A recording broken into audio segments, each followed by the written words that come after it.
All right, some big changes out of Tesla announcing that they're going to close down all of these, stores, physical stores where you can buy a Tesla vehicle, no matter what kind of vehicle, and now get it all online, and maybe within 24 hours of your purchase decision. All of this as the company is facing a record $920 million bond payment to Charlie Gasparino, who's been following this very, very closely. If all of that was to help Tesla stock, it's doing just the opposite. Well, what do you think of that? They're going to pay the bond off. They apparently have the cash.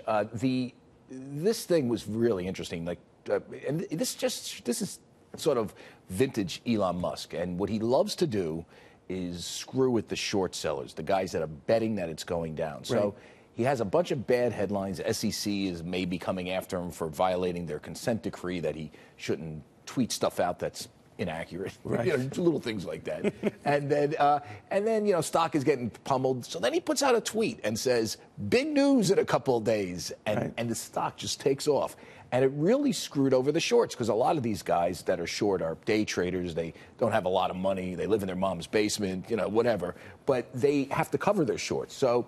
Well, not everyone who's short is living in their mom's basement. No, Jim Some of them Chanos are living in someone else's basement. Jim Chanos lives in a penthouse, just so you know. I know, a townhouse on the Upper East Side. Right. But, he doesn't because he has the financial wherewithal. But it even squeezes him. And so 2 days later, lo and behold, he comes out with this announcement that's, marginally bad. I mean, I don't know. It's not good for the company. What he's essentially saying is, we have to cut costs. Big time. Right. And, so the only way you buy one of our cars is you have to do it online. And that doesn't mean they're going to close down every showroom. But, But I can imagine there are a lot of folks who don't like car salesmen. They might welcome that. But it's not having the impact you'd think. Now, because it underscores that the numbers for Tesla, and it's something I've been saying, as much as I can't stand those trolling shorts, they go by the name Tesla Q, TSLAQ, because the Q stands for when it's going into bankruptcy. They put a Q next to a stock symbol because that's the stock symbol.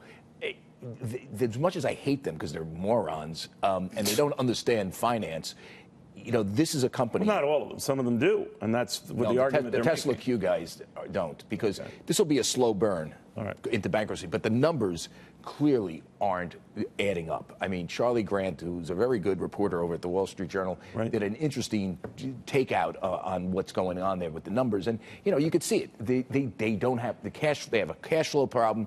It's going to become more acute. They have to cut the cost of the car, right? The $35,000. I don't know what the profit margin is on a $35,000. Gone are the credits you used to get from the government, $7,500 if you purchase one. Being phased out. All their subsidies are being phased out. So we are talking about a company that's got a cash problem. Now, could they raise capital tomorrow? And I spoke with a pretty smart guy, David Seaberg, the head of trading over at Cowen & Company.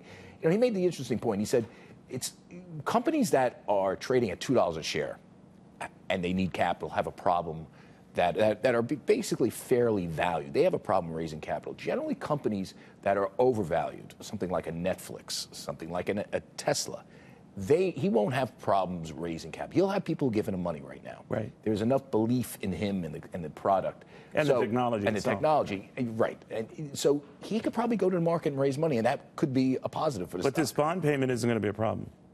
They say no. They say they have the cash. They should. But it's not the problem now. It's the problem in the future. And they have they have debt on their books, and they have liabilities. And so this is a company, I'm just telling everybody, listen, I respect Elon Musk. I respect the product. The numbers aren't adding up, and they won't add up increasingly. That doesn't mean they're going out of business, because usually this stuff is a slow burn. You know what I'm saying? Right. Never happens overnight. All right. Thank you, buddy, very much. Charlie Gasparino.